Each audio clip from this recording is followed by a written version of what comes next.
And you're right in that every piece of music does not need to have a major label distribution. It won't. But what it needs to have is I'm just going to play devil's advocate for a moment on this. And I get the commercial value of what you just said. If no one listens to it, no one buys it.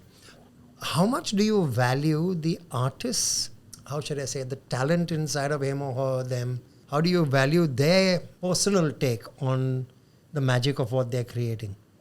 Okay, so first, I don't think the song was not worthy. I just said that it's about art. If it ain't shipping, it's not art. That's what that Steve Jobs line was. And it's not about the commerce of it. It's about, if it's great music, people need to listen to it. People need to value it. People need to will listen to it if it's great music. Who decides if it's great music? It's subjective. Nobody can decide. I think that's crazy. I mean, that's like in 200 years, whether it's good piece, good painting, good music, good movie, no one. And look, to each his own, because everybody, there's a listener for every song somewhere else, right?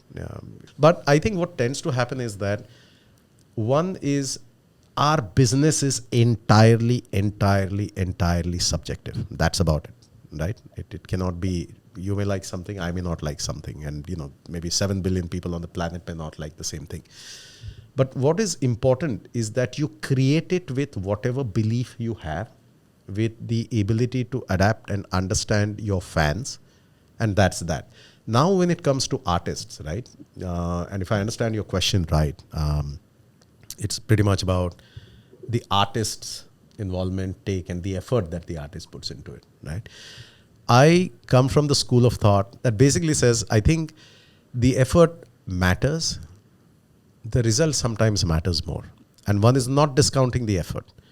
One is saying that if you create art without waiting for the reward of that art, right? You create art in all your sensibility, whether it's a commercial sensibility, whether it's anything else. I mean, like I said, all music is good. It doesn't all have to be great, right? But to me, I would value a Max Martin as much as I would value a guy on the road who I like, because I like him. I may not like Max Martin, right? And I think that's the value of an artist. There's no individual value as such. If you believe in someone, right? If the artist, firstly, it's about your own belief in yourself. Otherwise, don't even get into this business. But as a record label or as a music publisher, it's not only about the artist, it's also about understanding whether that artist has the ability to mature out over a period of time. So the first song may not just be a good song. It doesn't matter. Nobody's first thing is a great thing, right? But if they have the ability to understand their own emotion, to capture it, whether right or wrong, you've got to have faith in them. And that's really the essence of A&R, right? That it may not be a great song that comes out first. Yeah, so, Mandar, it's an interesting conversation. And I had a bit of a take on this, which applies not just to music, it also applies to cinema. Because what we tend to do is, and especially as record labels, what we tend to do is, we have to go commercial. So we are trying to put everything into the same distribution and marketing system.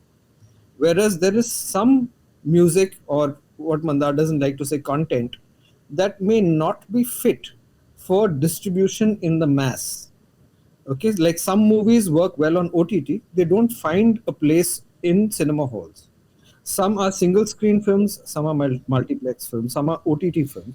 I think music is a lot like that as well.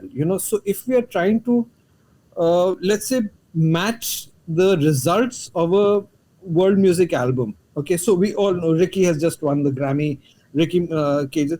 But the average guy on the street is not singing Ricky Cage's songs. But that doesn't mean the music is not good or it doesn't have a certain value.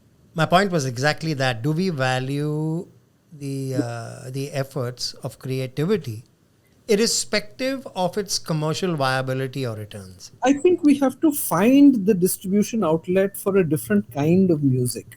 I don't think we needed to sit alongside Badshah and Nia Kakkar to actually compete with them and be judged by their standards. It needs to find its own, its own level, so to speak.